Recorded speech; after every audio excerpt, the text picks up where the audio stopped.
I'm Bruce Logue, and this is Face to Face. My guest today is Monika Grasley, Executive Director of LifeLine Community Development, and I want to welcome you today. Monika, I'm happy you're here. It's nice to have you. Thank you so much for the opportunity to be here. It's wonderful. That's not a California accent we're hearing. Why do you say that? No, it's not. I grew up in Germany, actually. Yeah, so I grew up in Germany, lived there until I was 24, and then came to the United States. So what brought you to the United States? So I came to America at 24. I had just finished up my Bible degree and was planning on going into full-time youth ministry. But I used to sing, and so I got a chance to come to America, travel the West Coast and Canada and do some singing, and then move to Bluefield, West Virginia to learn English. So that's how I ended up in America. Now that's a pretty big cultural hop, isn't it? From yes, it Germany was. To West Virginia. Yes, it was. What yes. were some of the interesting things that you had to learn when you came to the U.S.? The freedom that this country has, and that I've always admired and always loved, is that you can become anything you want to in America. In Germany, growing up, I grew up in the post-World War II generation, and so there was a lot of pain and a lot of healing that needed to happen, and we just didn't know how to handle the past very well. So we were very rigid and very unemotional at that point. So coming to America was like a breath of fresh air for me. So it was just very exciting. 2005, my wife and I had an occasion to go to Eastern Germany, and we noticed a sort of lingering depression over people, especially in that part of Germany. Yeah. When I was growing up, the topic of the World War was actually never mentioned. So we had no educational background on it because it was such a tender subject that nobody knew how to handle the pain. Right. So, yeah. Based on our conversation that you and I had over coffee, I know that growing up was not easy for you. Would you talk a little bit about that and maybe about some of the things that you learned that you think were valuable for your adult life and for your ministry? Yeah, gladly.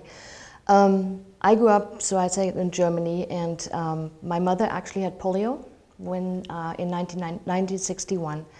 And there were 6 siblings of us, 7 total, but 6 during that time when my mother got sick. And so we all got separated as family members, growing up with relatives and in orphanages and stuff. And when we came back together, we never gelled as a family.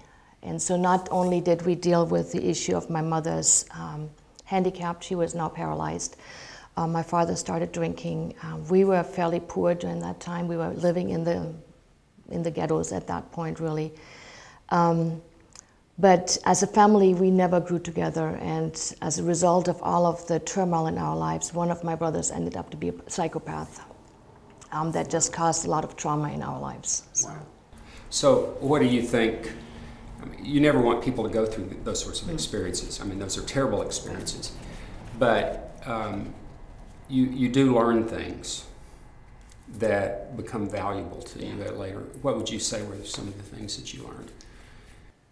I think one of my biggest lessons I learned is everybody has a story.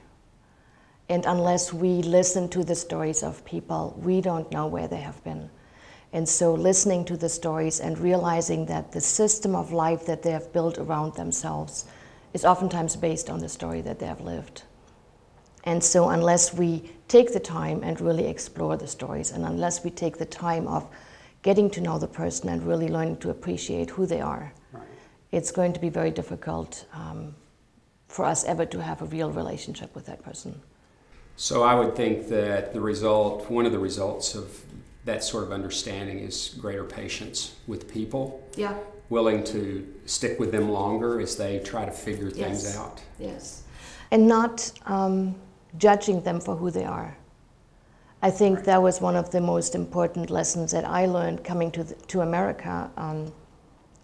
I had personally a lot of baggage on my life, and so when I saw myself, I always saw myself as a broken person. And only when I came to America and I met a young couple that mentored me, did I realize that there's more to me than just the brokenness. that I have gifts and passions and abilities that never have been explored before, because all I knew was my brokenness. And so they started seeing me as a person with gifts and skills, and that just changes everything. Now that was a West Virginia family, was it not? Yeah, yeah. So when I came to America after I traveled, I lived with the pastor's family, Roger and Joy Gulick, and they just opened up their home to me. And for the first time I experienced what family life could be like. I experienced what a positive and encouraging environment can look like. And it was just life-changing for me. In our conversations, you've talked about stories of grace. You've just told us one of them. There's another one that you have to tell about your education and what facilitated that. Would you tell us that story as well? So I went to Bible college for 4 years, knowing that I wanted to go into full-time ministry, especially working with youth that have dealt with some of the same issues I had dealt with. But I had student loans, and I had no way of repaying the student loans at that point. And so I kind of talked with God about it, and I said, I'm just going to have to go back into a normal job and make money before I can go into ministry.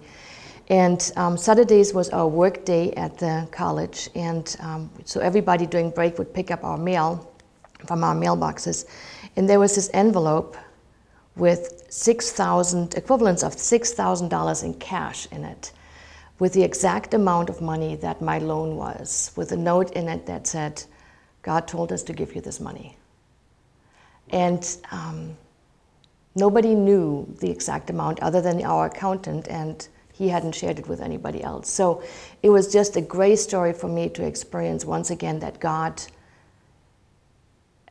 is really a God of redemption and a God of healing and a God of transformation in the process. Right. So, yeah.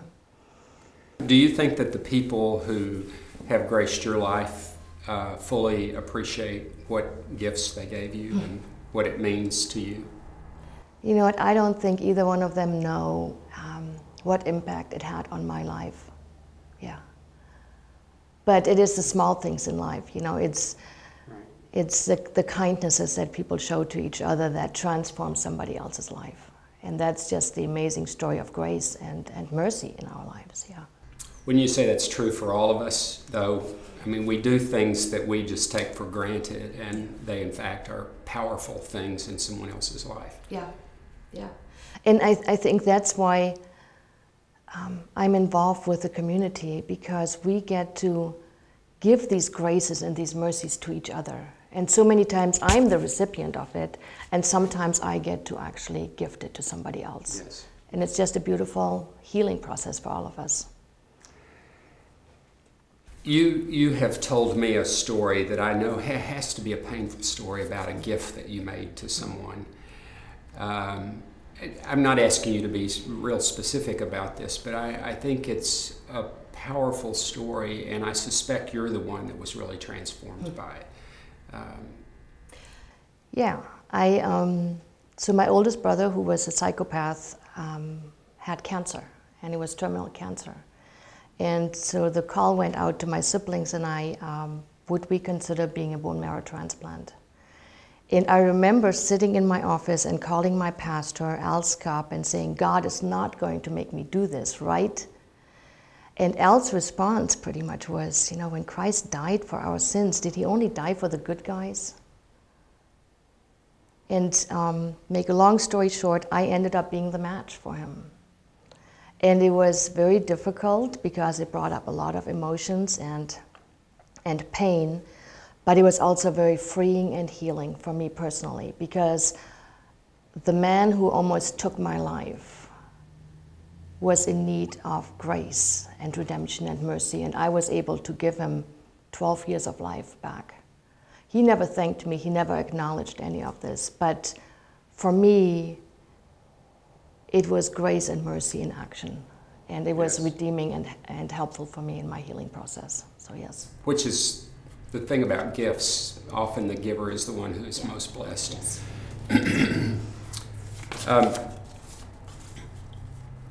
You've turned your experiences into insights and skills. As you do your ministry in Linton,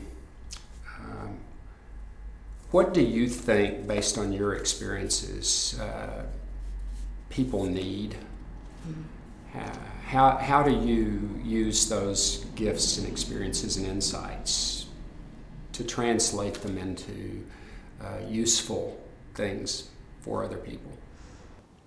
I think more than anything that we need is we need opportunities. We need to be heard, our stories need to be heard, and we need to be acknowledged for who we are as gifted people. And if that happens, then communities will change. Because if I am looking at you not as a person that needs something from me or from the system or from a church or anything, but if you're a person with gifts and abilities and skills, then it changes the way that I look at you and the way I treat you, as well as you treat me in a different way. You look at me as a different person. And so if you're in the context of that, you build relationships and you build on those gifts, it changes everybody in the process. At LifeLine, we have a saying that everyone, no matter how rich, has a need.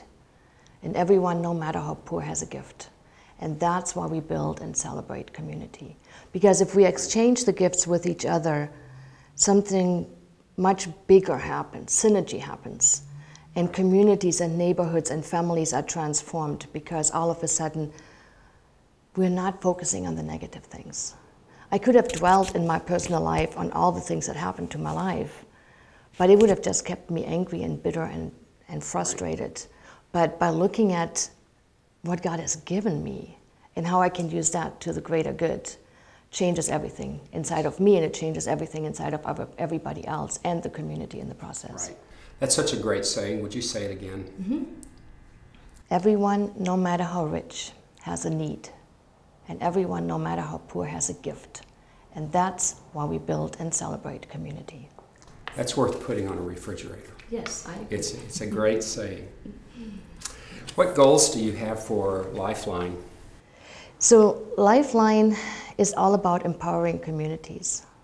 It's all about having neighborhoods look at the giftedness and celebrate the assets that they have in their community.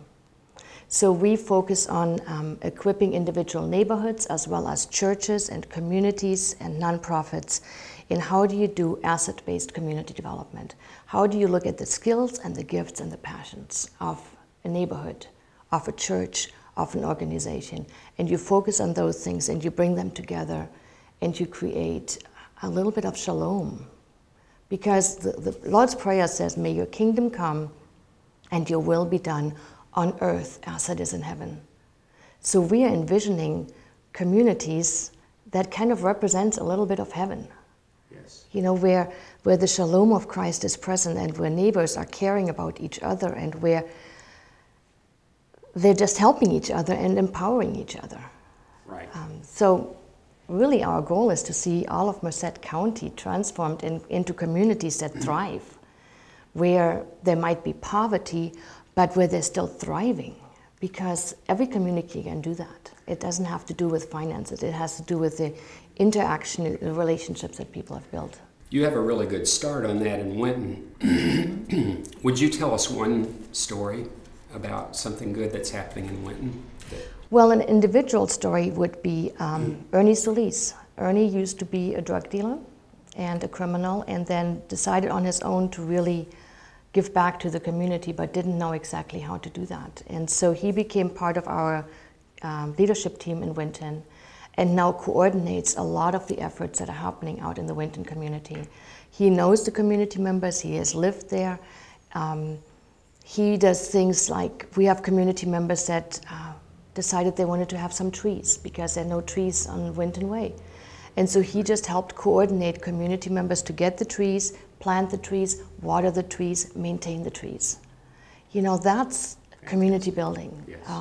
So at the community center, we do ESL classes, and it's done by people that can help with it, that have gone through it themselves. We help with computers. One of our young men from the community is really smart with numbers, and so he helped with the VITA program, which is a volunteer income tax assistance, He grew up in Winton, went to college, but can't find a job right now. So he spent his spring months helping 89 families, I believe, get their free tax returns done. Over $90,000 came back into the community because one community member said, I have a gift and I can contribute to the community. Right. So those are the kind of things. I know that's more than one story, but that's great those are the stories that are happening, and the same is happening in the Loughborough area to an extent. We have only been there a couple of years, and so we build relationships, we do kids programs, we keep the kids safe, we do activities with the families. And there are a number of other places where the beginnings are starting to happen.